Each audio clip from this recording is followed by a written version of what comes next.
जाने का काम है। लेकिन जिस दिन इस समाज पर कोई अत्याचार होगा उसी दिन यही भीम सिपाही इस जिला सहारनपुर के अंदर ताल ठोक कर कहेंगे कि अगर किसी ने बहन की इज्जत पर आंख भी उठाई, अगर किसी ने बहन की इज्जत पर उंगली भी उठाई तो वो उंगली उठने से पहले कट जाएगी। ये वही भीम सिपाही है। तो सरकारें आती है, सरकारें जाती है, सरकारों पर कभी भरोसा मत करना। जो व्यक्ति 24 घंटे आपके बीच में सामाजिक स्तर पर लड़ाई लड़ रहा है उस व्यक्ति को कभी मत भुला देना। क्योंकि माननीय घनश्याम साहब ने एक बात कही थी कि मेरे समाज के लोगों, मेरे समाज के लोगों, जब तक आप लोग सामाजिक स्तर पर अपनी सोच को डेवलप नहीं करोगे, जब तक आप लोग सामाजिक स्तर पर मजबूत नहीं हो जाओगे, तब तक आप राजनीतिक स्तर की सोचना भी मत।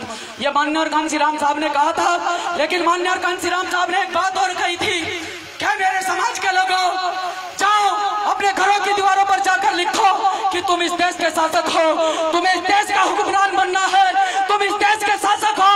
लेकिन साथियों, चंद गद्दार लोग आपको बहलाने फुसलाने का काम करते हैं। यही कमी है हमारे समाज में कि आज का पढ़ा लिखा नौजवान भी उन लोगों के बहकावे में आ जाता है। इसलिए बाबा साहब ने कहा था कि मेरे पढ़े लिखे नौजवानों ने मुझे धोखा दिया है, मेरे पढ़े लिखे समाज ने मुझे धोखा दिया है। इसलिए कहता हूँ कि जो पढ़ लिख कर सब कुछ बाबा साहब का खा गया वो थोड़ा सा सामाजिक स्तर पर सोचे कि कमीने जब उर्स पर आते हैं, और ये शायरी मेरी बनाई नहीं हुई है, वो सच साहब के बीच में आपके समक्ष बैठा है आदरणीय बड़े भाई कमल सिंह वालिया जी। तो दो शब्दों के बाद मैं अपनी बात को खत्म करना चाहूंगा।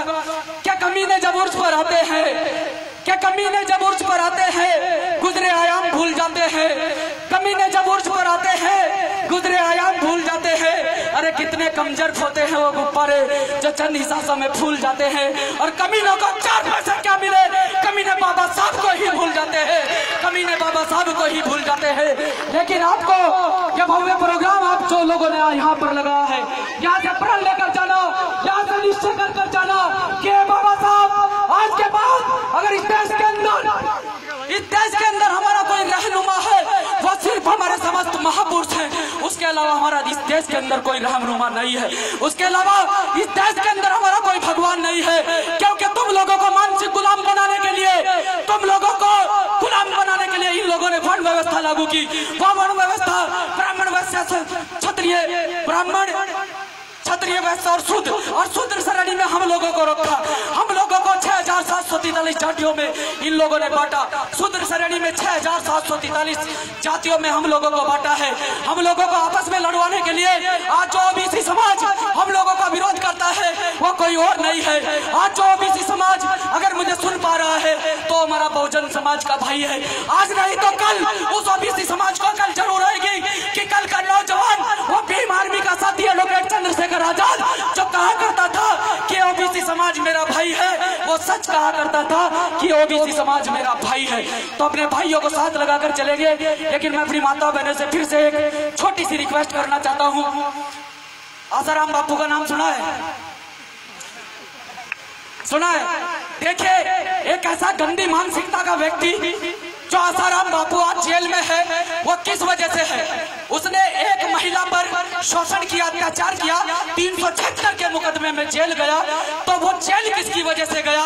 नहीं तो आसाराम ने तो ये कहा था जज साहब के सामने कि जज साहब मैं तो श्री कृष्ण भगवान की विचारधारा पर चल रहा था, क्योंकि श्री कृष्ण की 16,000 रानियां हुआ करती थी, मैंने तो एक लड़की के साथ गलत किया है। तो जज साहब का जवाब था कि आसाराम आज बाबा साहब का लिखा संविधान इस देश में लागू है, इसलिए तुझे सजा हो रही है। अगर उस टाइम बाबा साहब का संविधान यहाँ पर लिखा होता तो साला कृष्ण को भी जेल में जाना पड़ता। यह है बाबा साहब के संविधान की ताकत, यह है महापुरुषों की विचारधारा की ताकत। तो महापुरुषों की विचारधारा से जुड़ने का काम करे।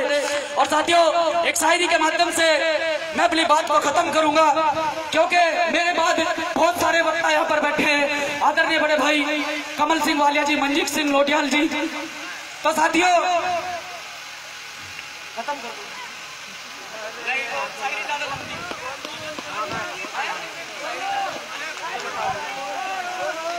तो साथियों, मैं चंद बातों में अपनी बात खत्म करूंगा, लेकिन थोड़ा सा प्रकाश जो यहाँ पर हमारे बड़े बुजुर्ग बैठे हैं, थोड़ा सा जो उन पर पर्दा पड़ा है वो भी हटाने का कार्य कर सकता हूँ।